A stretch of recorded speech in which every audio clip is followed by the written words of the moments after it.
Good afternoon and welcome to everybody to the next edition of the Sunday Times Gen Next Digitized series. Thank you for taking the time to join us. I have no doubt that with the incredible lineup of speakers, you'll definitely find some meaningful insights and some great value out of today's discussion. Today, we are going to be talking about how to connect with youth in an era of hyper connectivity as part of the Sunday Times Gen Next Digitized series. And this series is really started because of the Gen Next survey that is conducted every year by Yellowwood with our headline partner, Shell. What we do is we run a survey looking at the coolest brands as chosen by the youth across the country, and this year is no exception. The only difference is instead of having a live event, we are having a series of interesting discussions that really explore some topics that are relevant to you. So as I mentioned, today we'll be focused on what brands should be looking at doing to grab the attention of youth, not only in the era of hyperconnectivity, but in a difficult period where there is a pandemic and a lot of complexity happening in time. What I'm going to do is start out by asking each of our guests to introduce themselves and asking them a question. So you'll get a chance to see who's on the panel. But of course, I will start with myself. So I am Refilwe Maluleke, the Managing Director of Yellowwood, and we conduct the survey that informs the Sunday Times Gen Next study. So my first guest that I'm going to ask to introduce is Agat. So Agat, would you please introduce yourself and tell us what you consider to be one of the most effective youth campaigns you've seen this year? Hi. Thank you for the intro. So my name is Agat Guerrier, which I know is a little bit much, so you can also call me AG. And I am the co-chief strategy officer for TBWA worldwide, which sounds complicated, but in effect means I'm in charge of thinking about how we continue to evolve and modernize the methodology and the practice of disruption, which is what TBWA kind of invented and is known for. I think a really impressive campaign this year, I would probably have to pick Dettol's hand wash challenge, which was a TikTok activation in India. They launched it on the 14th of March, so right at the very beginning of the pandemic, when the world was starting to go into lockdown, but India hadn't yet. And it's just a very simple idea. It was one of those, dance routine-based challenge, but one that taught people how to wash their hands properly, whether or not they were using Dettol, of course. But I thought it was interesting, to your point around what makes a cool brand, that's not a brand you'd necessarily expect to top the kind of youth coolness charts. They were smart about it. They were quick, reactive. They played well to the media and to the audience and to the context. And they managed to do a TikTok India challenge before the app was banned. So congratulations to them. I like that example because it does speak to one of the key things when engaging with youth is that you can't afford to wait, right? You'd want to, even if it means going with an 80% execution that's there, rather do it than waiting for it to be perfect and missing your moment, right? Yeah, absolutely. And I think it's an audience that is a lot scrappier in how they think of content. They're content creators and publishers themselves. And so, for them, it is a lot more about being of the moment than it is necessarily about a high degree of polish. Yeah, absolutely. Thank you very much, AG. Our next guest that I'm going to ask to introduce herself is Pondo. Pondo, please can you, as I said, introduce yourself and tell us where you're from? And what I would really like to know is, as someone who works on the MTN brand, what is it that really keeps you up at night when you think about the youth? Whoa. Okay. Wow. What a way to start. Okay. My name is Pondo Dalot. I work for NTN, like you mentioned. I work in the consumer business unit, which is basically the business unit that looks after the development and the go-to-market for all the consumer propositions. So everything, all the offers, all the products, services that you see from a consumer perspective sit within our business area. So specifically, I look after an area within marketing called go-to-market operations, which is basically responsible for taking, like I mentioned, the products and the services and the offers that we develop, taking them to the market so that we ensure that consumers are aware of what's available and that they act on what's available. Sure. What keeps me up at night? I think for me is the fact that our essence or our ethos as MTN, as a business, as a brand, is really about affording everybody, the benefits and the tools of a modern, connected lifestyle, and that's quite a big ask if you consider just what that would, imply, particularly from a South African or an African context, So for me personally, I think, and as it applies to the youth, the thing that really keeps me up is really about that speed to market, about making sure that we really live up to the ethos and we live up to the promise, and that the modern connected lifestyle is available and is accessible to everybody. There are different kinds of youth, and I think for me, more so the youth that are challenged, from a resource perspective. So for me, it's really how do we make sure that we develop meaningful offers, meaningful solutions?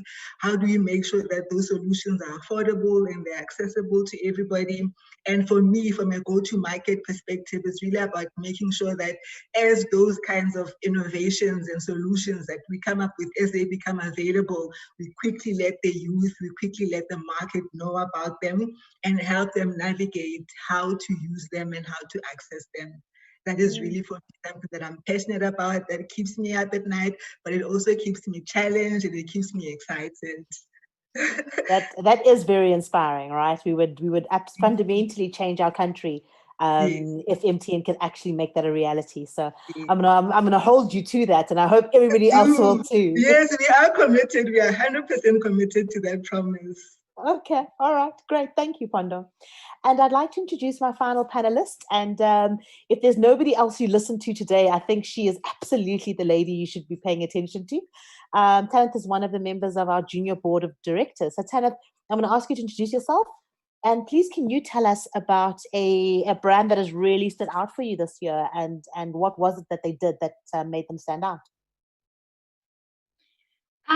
So my name is Tanith Madurai. I'm 12 years old and I'm on the junior board of directors.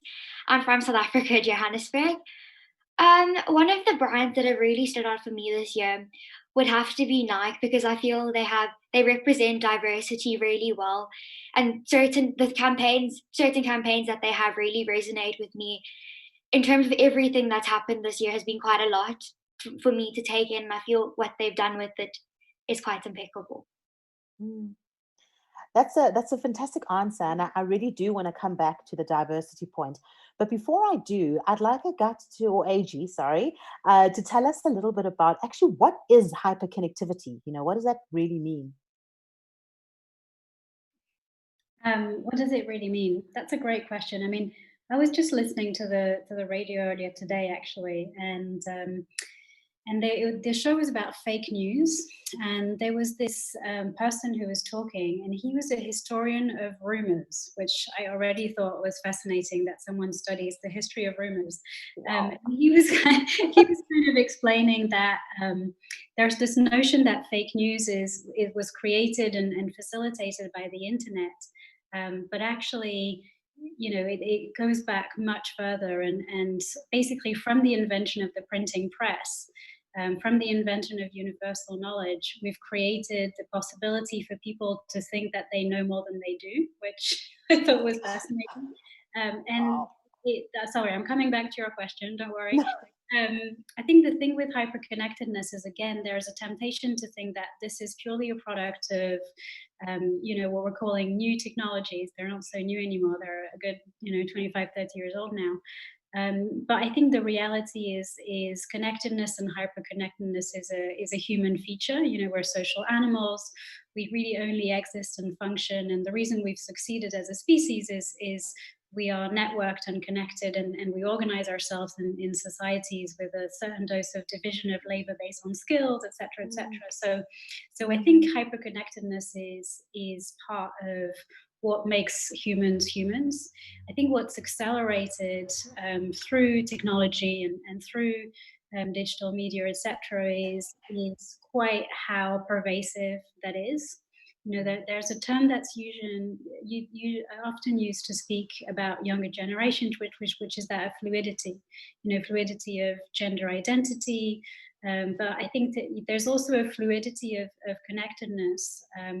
Through which there's never really any point in time at which you're not connected, and that's obviously powered by technology, and that gives younger people a sense of fluidity in time and space. You know, there's a lot of young people today that consume more hours of media than there are hours in the day, and that's because they're consuming several streams at once. So they're literally in several places and in several points in time at the same time, which is kind of fascinating. And you know, another thing that it gets spoken a lot about the youth is that there is no difference between real and virtual. I'm not sure that's entirely true. I think young people are fully aware that they have a physical self and they have a digital self, and these two things are related to each other, but they're not exactly the same. I think what's happened is that you know, this sense of connectedness never leaves them. But what I'm really curious about, actually, and maybe Tanith, this is something you can tell us about, is what has COVID and what has lockdown done to this? So is there a sense now, because the physical connectedness was taken out of this fluid canvas of connection, does that mean that there's now been a realization that actually you need that sense of physicality in the connection for them to be meaningful and real? Or has it actually made you realize that technology is enough? You know, when we were introducing ourselves before the start of the panel, you said lockdown didn't make that much difference to you because technology is your life anyway. So I'm curious to hear whether that's made you feel like you don't need to see people in real life, or whether it's made you, you know, realize that it's actually quite useful.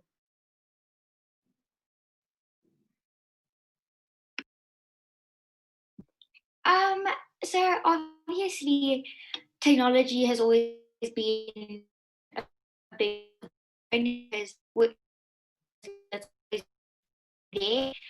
But I think technology is amazing, but I think you still need that human contact in order to remain human. To have, as humanity, we still need to remain human and keep those certain ethics and morals that I don't think you can get online, and it's just different. But technology is enough sometimes, but I don't think we could live on it alone. Mm-hmm. Very, very wise words indeed. And I think if that's the outcome of COVID, then that's wonderful. It's taught us something really important.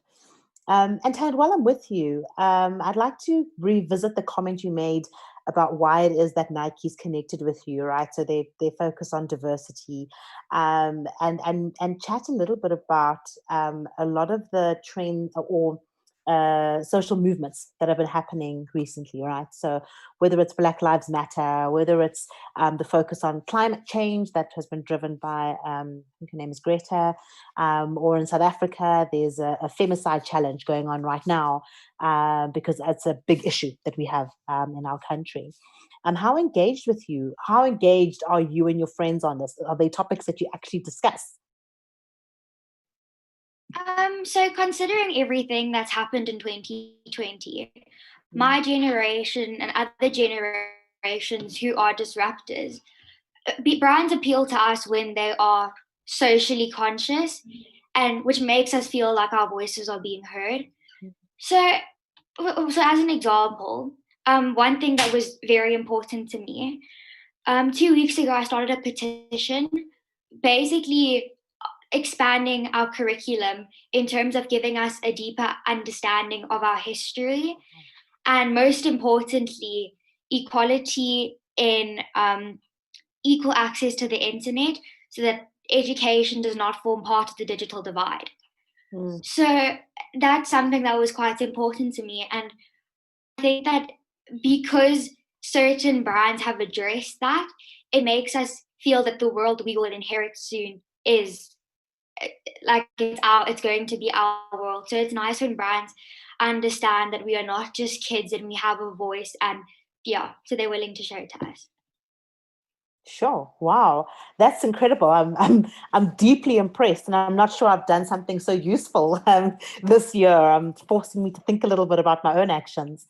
Pondo, I'd be interested to hear your view on that, right? So it sounds as though from a youth point of view, cutting through in an era of hyperconnectivity is a lot about what you are doing versus what you are saying. What is your view of what Talent was just talking about? Sure, yeah. I mean, one of the things that Tenet mentioned really is about that digital divide. And I think from our perspective as MTN, it's something that we really, really take, seriously, because like you were saying, we want to make sure, as we say, we're promising the modern connected lifestyle, it must be available to everybody. So some of the things, like you're saying, it's one thing to say something, but we need to put our money where our mouth is. So some of the initiatives, for example, that we launched with over this lockdown is we've launched a product called MTN Open Time. So basically what MTN Open Time does is it offers access, zero rated access to like about 500 public services websites. So for educational resources, work resources, any other information that you need, because we did understand and we did appreciate that, especially over this time, like she was saying, where people can't go, like in the past, to the library, where people can't go to areas like the internet cafes. They still want to have access to information. People still want to be able to apply for jobs, get educational information. So that's why we launched Open Time, as a way for us to show our commitment to really addressing that digital divide that Tenet mentioned. And over and above that, around March, we cut our data prices by up to 50%, so our data bundle prices by up to 50% on our monthly data bundles, so that we can make buying data and accessing data available to a whole lot more people who wouldn't previously, afford it. I mean, our data prices at the moment are ridiculously low. Once again, our commitment to say, guys, we do know that over this period, you need access to data. We're making data available for you. And I mean, those are, especially for the youth, those are there are so many initiatives from a youth perspective that we currently have on the go that are really, really committed to enabling and to providing access to youth, especially when it comes to education, because we do understand that education is very important during and after, lockdown. We don't want lockdown to be the reason that, people's educational dreams or aspirations become impacted.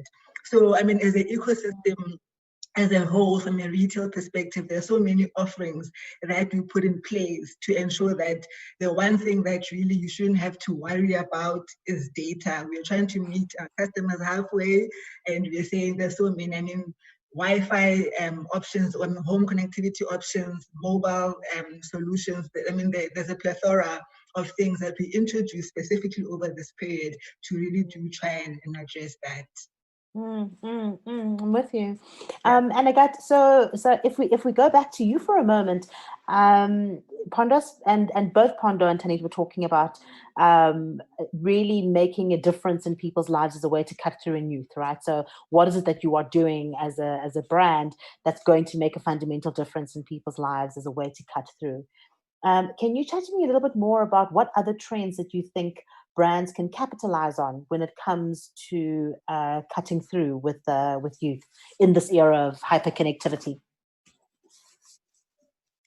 Yeah, I think it's interesting that you're asking the question almost as a follow-up to the conversation around diversity and inclusion, because I think that's a key part to how younger people assess brands today. Is they don't just look at the brand and the communication and the product, they look at the business and the company And so I think it's now become, almost as important to think about how you treat your staff and how your supply chain is managed, and issues of kind of corporate reputation have become almost as important when it comes to cut through than things that might have to do with product innovation or new interesting features. Mm-hmm. And I think that it's a generation that's looking for meaning, and looking for meaning on a much more deep and collective level than boomers or Gen X. That I think when they thought about meaning, it was much more about, is this going to make my life better? I think younger people now think of meaning as in, is this going to make the world better? Is this going to make the community better? At the same time, as you mentioned, they are strapped for cash and they are narcissistic. Sorry, Tanya. It's an image culture, and so they're full of contradictions as well. And I think when you look at an industry like apparel, that's very apparent. Where you have lots of young people saying they're concerned about sustainability and the environmental impact of product, but at the same time, you can't wear the same outfit twice on Instagram, so that they're still rushing over to Forever 21 to buy a new outfit for $10. And I think the brands that do well and will continue to impact them are the brands that allow them to reconcile these two drivers. One may be more selfish and one may be more selfless and community led. Wow. Okay. All right. And Tanit, what's your view on that? I'm quite interested to hear, particularly the I guess the contradiction that AG was talking about now. Is that something you see happening with you and your friends? I mean, I definitely see it happening because on the one hand, we are like we all have a voice and we all want to use it because we're tired of the world being like this. We want to inherit a world where that's worth inheriting. But then at the same time, because I'm at a certain age, it becomes quite hard to find that balance. And I completely agree with Agat because it's the brands who are willing to understand us and brands who hear our voices and, as I said earlier, are socially conscious, but also understand that we are a certain age. I do think that contradiction happens quite a lot. Okay, thank you. And one of the other questions that I'd like to ask is actually coming from the people viewing, our viewers, so please keep those questions coming. There's a question here for you, Tanit, around what the person has called technology fatigue. Which I think is just about getting tired of constantly being on screens, right? Is that something that you experience at all? I think I've experienced it quite a lot during lockdown because I'm quite a social person and I need to be able to speak to people. So I'll be on the phone with my friends for hours, but it still won't be the same. So your eyes get tired, you feel emotionally drained, but there's still no human contact. So I was quite depressed and I felt quite empty throughout this lockdown just because I didn't have that human contact. Even though I was talking to my friends, I was tired of looking at a screen the whole day. I was tired of doing my work on a screen all the time and not just sitting down and writing with a pen and paper. And so I think that's a good point. And there's a question here from Tandy, and I think it's actually probably both for AG and for Pondo. So with technology fatigue peaking, which is what I was talking to Tanis about now, what other platforms should brands look at using to reach young audiences? And Tandy makes a few suggestions here. So is it influencers? Is it going back to basics like billboards? How do brands go about reaching the youth given this challenge of technology fatigue? Should we start with you, AG, and we can come to Pondo? Yeah, that's a tricky question to answer because I think if you think about connecting and reaching younger generations as a communication strategist.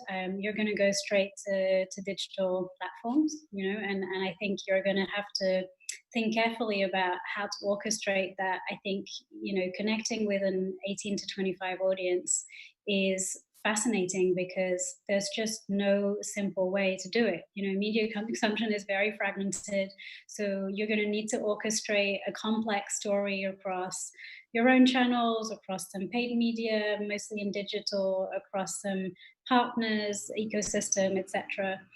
And a lot of it is going to end up being facilitated by technology. I mean, pre-COVID, I would have said physical experiences and events, and IRL connections have a big role to play to connect with the youth.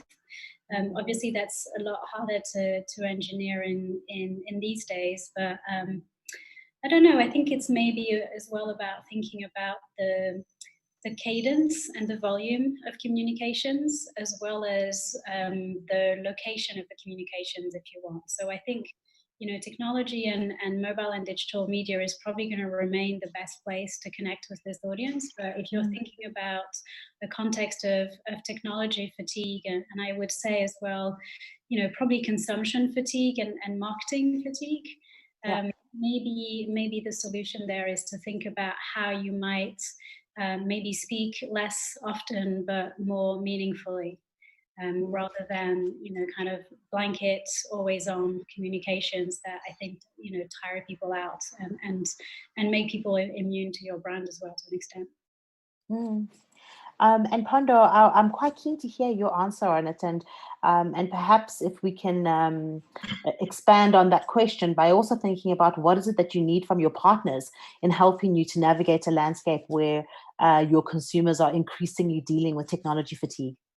Yeah, I mean, it's interesting that the question should be asked, because even for us, I mean, internally at the moment, funny enough, similar to Agathe, we don't have the answer, but we are currently going through that process of evolution.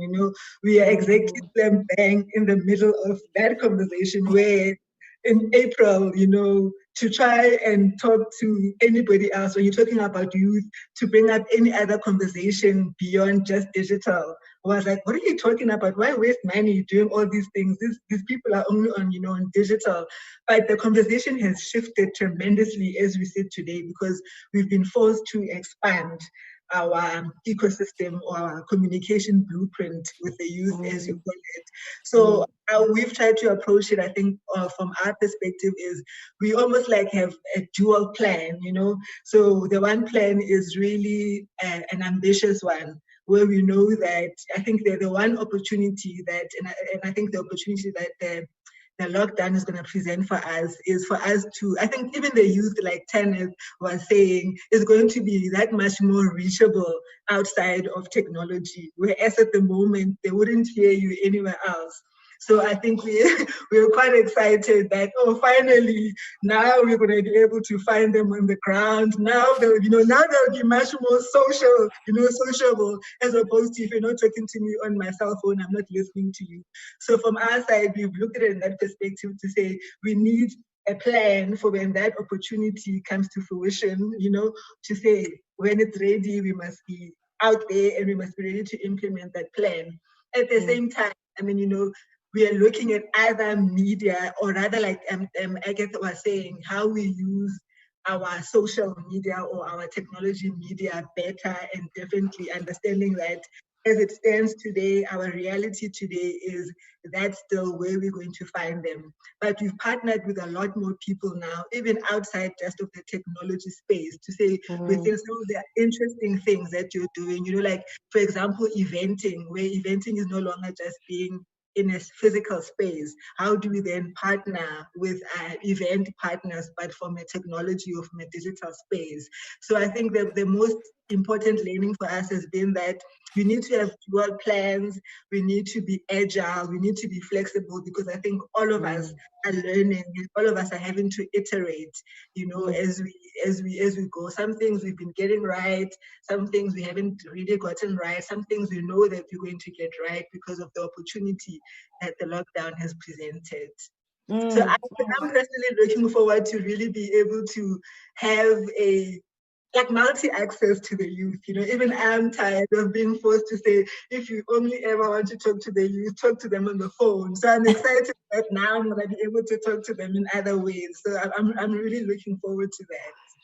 That's wonderful, because you're talking about, I guess one of the unintended benefits of being in an era of hyperconnectivity is that what as AG was saying, we start to appreciate the things that happen in real life more, and arguably people may become more open to those kinds of experiences. That's a very good point. And maybe let's take it back to you, AG. I think one of the unintended benefits, another one, of hyperconnectivity and growing up in that era, is that people from different countries, different backgrounds, are increasingly more similar than previous generations.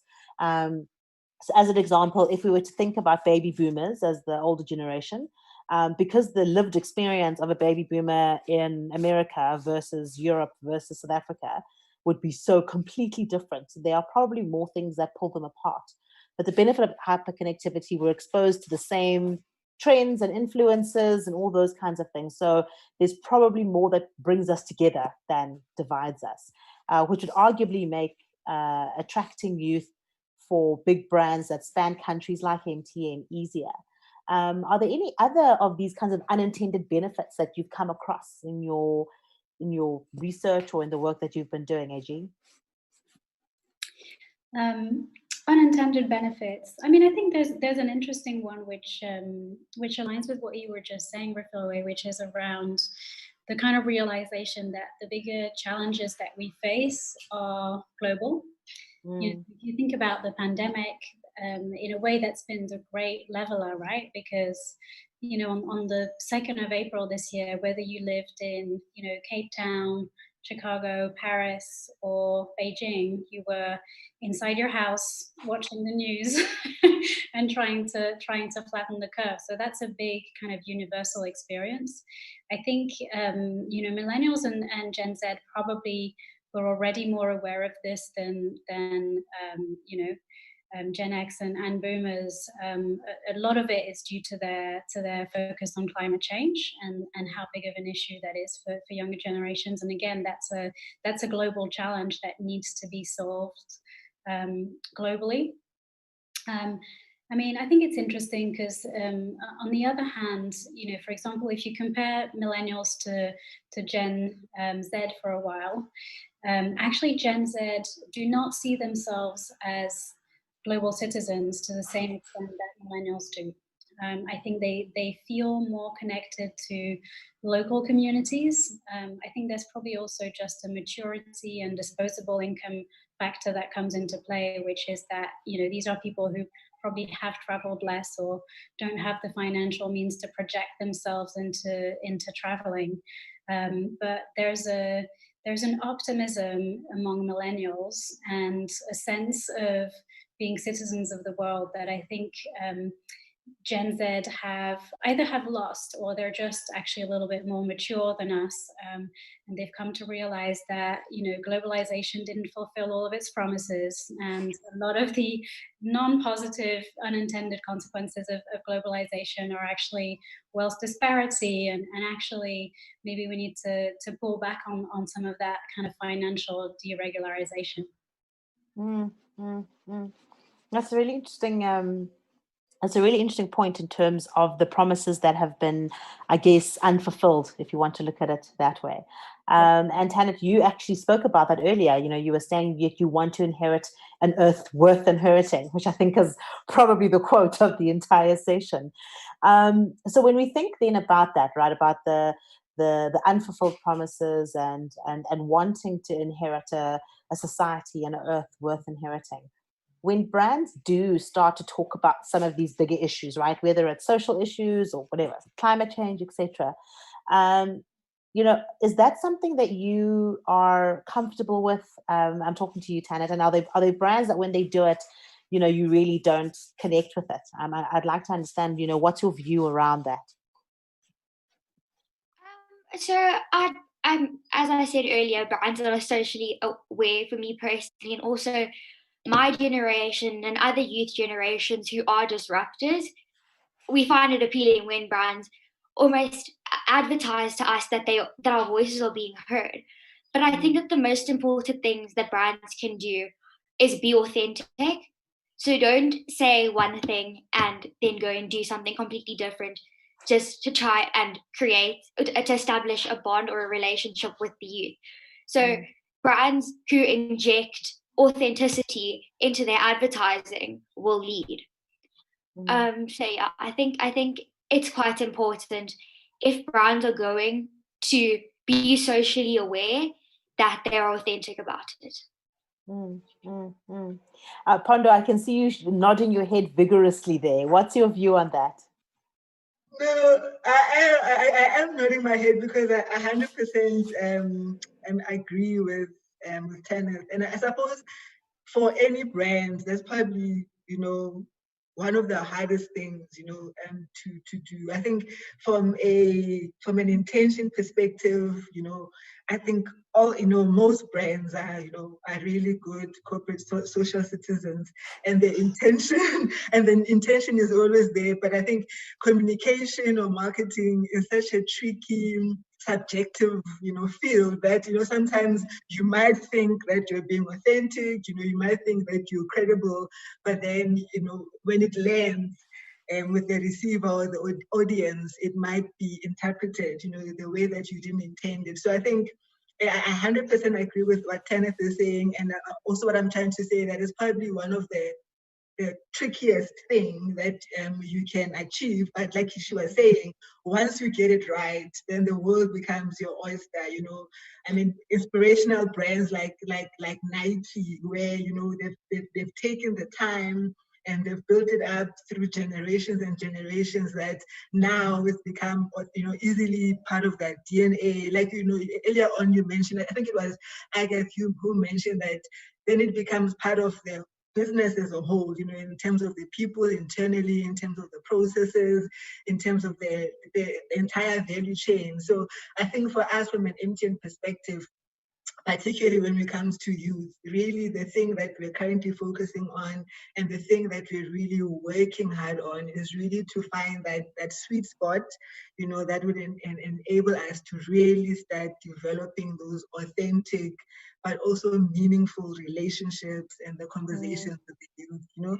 We're not saying it will be easy, but it's really a journey that we are committed to embarking on, And if you look at some of the work that we've started doing through our MTN Pulse movement, we're still learning, and we're iterating as we go, and we appreciate that it's not an easy, it's not an easy thing to achieve, but definitely we're committed to it. So AG, what's your view on what Pondo was saying, that it is definitely a hard thing? How do you think organizations can take steps to start getting it right? Yeah, I think that the key word in what Pondo just said is sweet spot. I think that's exactly right, which is, younger generations kind of want it all. They want you to behave with integrity as a company and be a positive social actor, but they also want you to deliver a product that aligns with their lifestyles and their, functional expectations. And then they want to be entertained on top of it. I think that's kind of, it's a hard brief, but the brief, it's to be authentic, offer utility, and do it in an entertaining way. And I think, the most successful brands are the brands that do that, and that kind of, tick the three boxes and find that sweet spot in the middle of that, of those concentric circles. And, it's not easy, but it's a roadmap, I guess. And so actually, I'm going to ask the next question to you, AG, because I think it builds on that nicely. If it's a question from Togozo Baloi. So if we're thinking about what you're saying now, would you give the same advice to brick and mortar companies who are now kind of, whether it's because they wanted to or because they're forced to, are looking to digitize?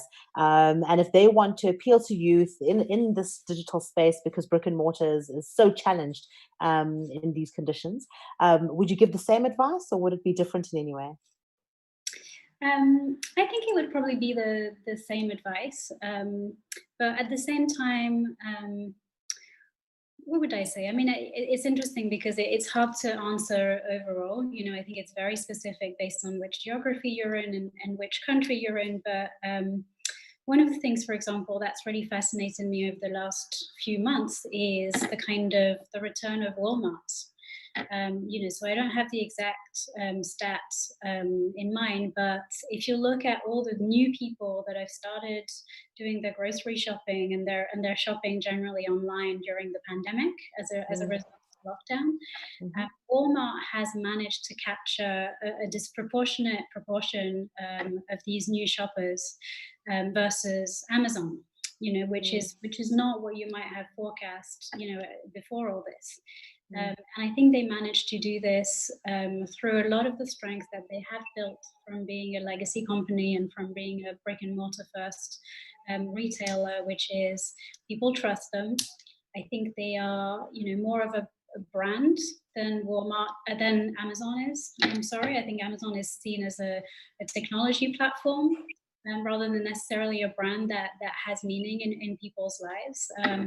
And I think basically the advice is, you know, don't try and be, you know, a direct to consumer internet startup.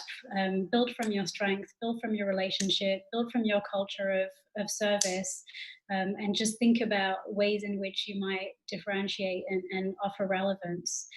You know, so Walmart, it's interesting because they're trying to align with Amazon on certain services and features. So things like, you know, next day delivery and things like that. But they also offer things that are unique to them, you know, around pickup and drive-through and fresh produce and things like that, which Amazon is going to find it hard to align on. So I think there is actually a bright future for these companies because they have a much more rounded culture of brand building and service delivery than some of the newer disruptors. Yeah. So making the move to a more digital operation doesn't liberate you from having to do the hard work of brand building. It's still something that you absolutely need to focus on. I hope that answers your question. Because I think it's a great answer. I also have a question here for Tanit from somebody called Luke Smith. And I'm not sure I understand entirely, so maybe I'm just not young enough to get it. What do you think is the missing link between the youth and social media during lockdown?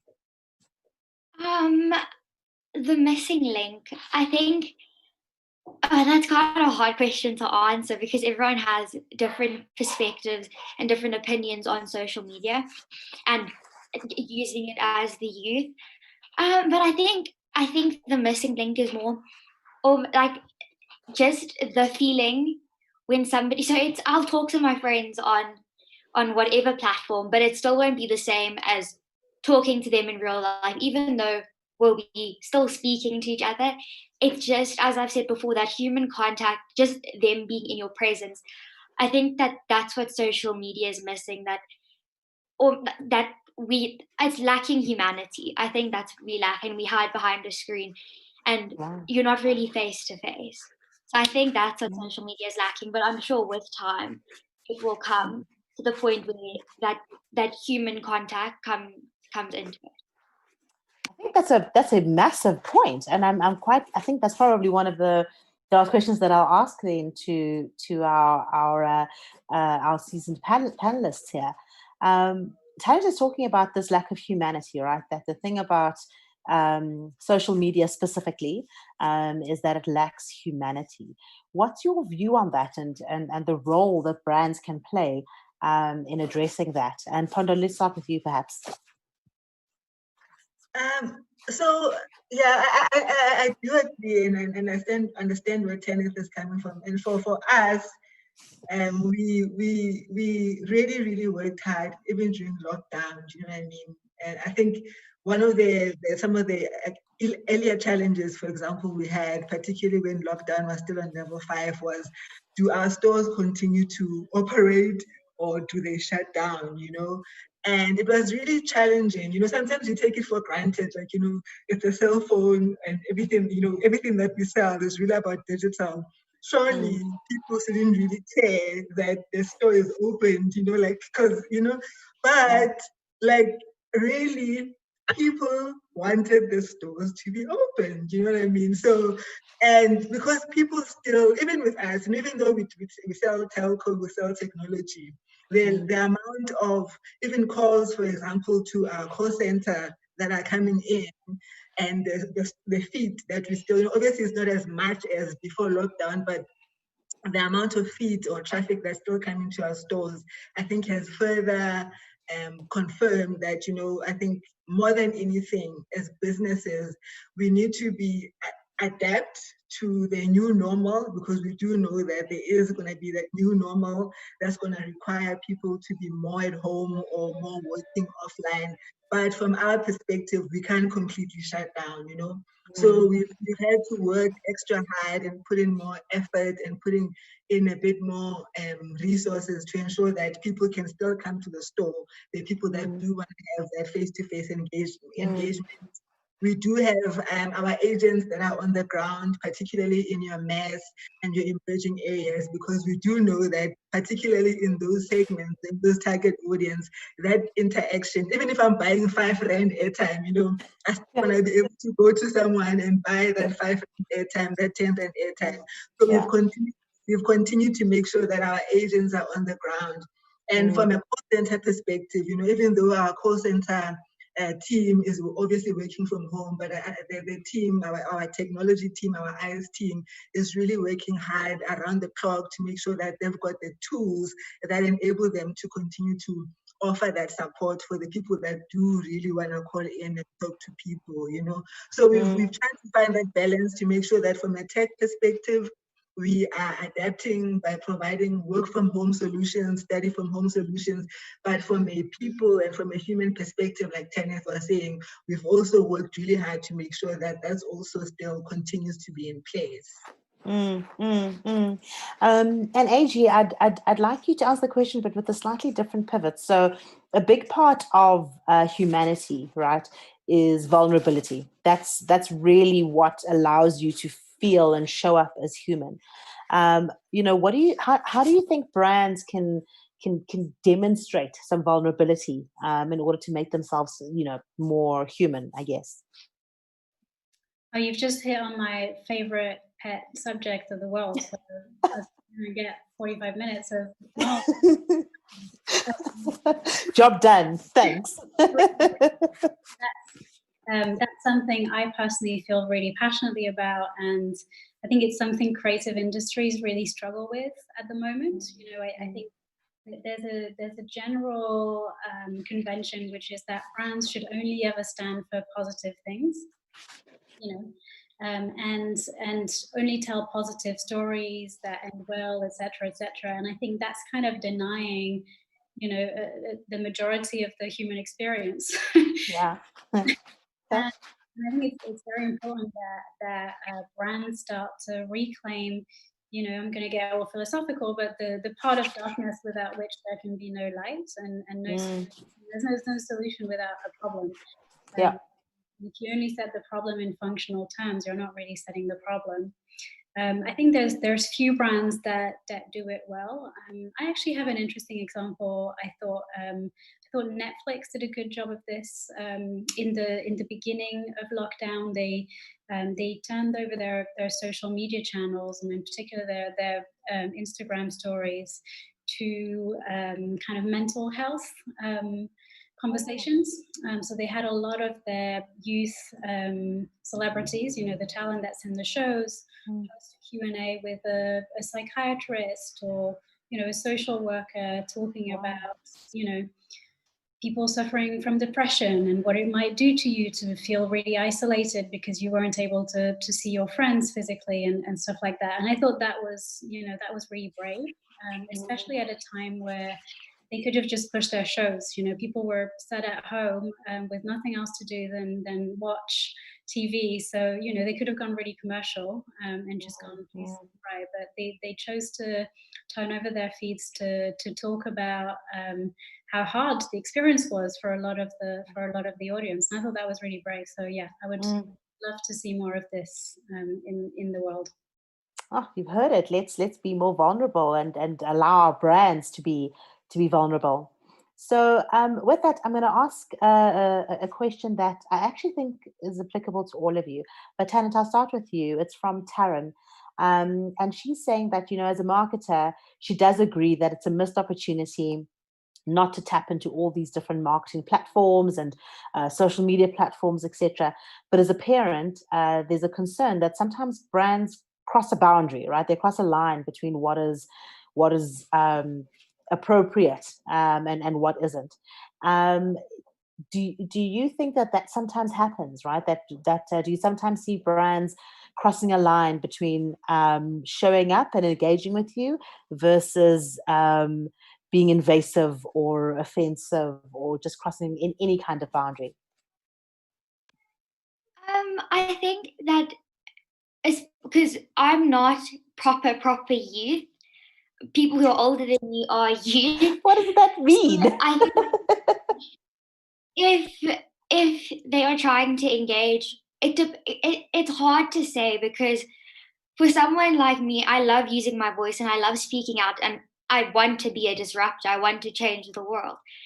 And I want to see that brands are going to play a part in that. But sometimes I'm going to admit that I expect brands to be perfect, and I think my eyes have been opened to how hard it actually is, because like, we want you to be socially aware and stuff, but we still need you to provide us with certain things. And when coming back to the question that you asked, I think that sometimes brands can cross a line, but only when they are trying to drive a point across. So things like rape and murder, especially in South Africa, I don't know whether my mom and dad would be comfortable with me seeing stuff like that, but to a certain degree, because they need me to be aware that there's stuff like that going on in the world. They need me to be aware that people are dying based on the color of their skin. So I think that certain boundaries have to be crossed in order to create some kind of awareness. Sure. Wow, Tanit, sure. This is, I'm really impressed. That's an incredibly mature answer. So Pondo, I'd like to go back to you then. As a brand that is such a big part of the daily lives of many youth in multiple countries, how do you find the line and make sure that you don't cross it? I think where it starts, I know this might sound a bit a cliche or a bit theoretical, but I think we as MTN, as a company, we are governed by quite strong values. Do you know what I mean? So the values that govern the business, and those values are clear, they're very well communicated, they're very well established. You know what I mean? Everybody who works in the business, whether you are in brand, whether you are in manufacturing, not manufacturing, logistics or network or whatever, there are certain values that we are governed by. I think so that combined, I think, with the essence or the ethos that I mentioned earlier on, is always a starting point in terms of what do we do? What kind of propositions can we develop? What kind of offerings can we develop? And what kind of communication can we do? That almost becomes like your conscious, to say, can I say this? Can I do this? Can't I do that? So I think from that internal perspective, that internal consciousness perspective, that's definitely been helpful. And it's something that the business is very strict about. I mean, our leadership is very, very, very strict about that, because it's something that, the business takes seriously, as a global business. And then I think from a legalese perspective, if I can say from a regulatory perspective, there are also quite strict regulations, that we as MTN, rather as a telco, are governed by.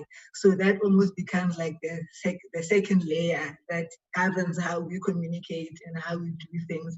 And then thirdly, we are governed by then the communication, the communication sector, in terms of, from a communication perspective, like, for example, things like you can't communicate to people who are younger than a certain age. Do you know what I mean? That in itself although maybe it might seem like a hard, fast rule, but it also helps to create those kinds of parameters that are critical when you're dealing with young people. And for us, those kinds of the three layers or the three different parameters that I've spoken about are critically important if you look at the kind of environment that we're in, because unfortunately, for example, some of the young people have access to phones, they've got access to devices, so it's hard to say that they, like Tennis was saying, they're not exposed to those things. But for us, we take it seriously, and we take it, the onus is upon us as the adults then to make sure that then the information that we put out there is governed by the right ethics and the right values. Thank you. And AG, I mean, I think it's such a tension that's been raised, and I'd love to hear what advice you would have for brands, because there's this kind of, be careful that you don't cross boundaries, right? There are certain boundaries that you don't want to cross. But at the same time, Tana's point is that sometimes you need to see the boundary and still cross it because it's important. There's something that we need to be aware of, and it needs to be said. And also, we want brands to be brave, and being brave means being willing to make a mistake and perhaps cross a boundary. And sometimes the real strength of a brand is how it recovers when it does these things. What advice would you have for marketers that are navigating this really complex world of being bold and brave? Yeah, it's difficult, and I think it works on different levels, right? There's something which is around boldness in messaging and in what you stand for, and I would say in this respect, the advice is probably to go for it and you will be rewarded. I mean, the Nike Kaepernick campaign is probably the best example of that. That was 2 years ago now, and Twitter was ablaze with people saying they were going to burn their shoes, and everyone said what a mistake. And then 3 months later, it was very clear that that one print ad alone had basically triggered a double-digit growth in Nike's share price. So they were rewarded for being brave, and I think that's inspiring and humbling. I think what's maybe harder from an ethics point of view is things around data privacy and targeting. I think there's a promise, and there is a kind of official discourse around the use of data in advertising allows us to give people more relevant messages to them, so it makes the advertising better, and so everyone's happy. I think that's definitely a North Star. It's probably not the reality yet, and we've probably all felt personal experiences of something feeling intrusive, or something just feeling also stupid, like I've already bought these shoes, stop trying to sell me the shoes that I've bought. And then that's tricky, because the truth is, regulators, as in the governments and Congress, etc., I don't think they really understand technology. I mean, you remember when Zuckerberg was in front of the US Congress after the election, and someone asked him how Facebook made money if they didn't charge people to use the service. And you're like, okay, so these people don't know about advertising. And so it's down to us, it's down to the businesses to regulate themselves and to fix and to set these boundaries in this very new world where it's hard to understand what people actually want or will feel intrusive. And that boundary might be different for everyone, right? I think what we know about younger consumers is they are willing to give up privacy for the sake of personalization and relevance. I mean, not give it up entirely, obviously, but in the trade-off, they're less conservative than older people are. But I think every brand has to find the balance that's going to be right for them. Yeah. I think that's great advice around knowing that even if you are going to start thinking about greater personalization or anything to that effect, and using people's data, make it worth my while. Because the only time I guess I'd really complain is if I don't feel like I'm getting value for my data, and understanding that data has real value. Well, on that very wise note, thank you very much, AG.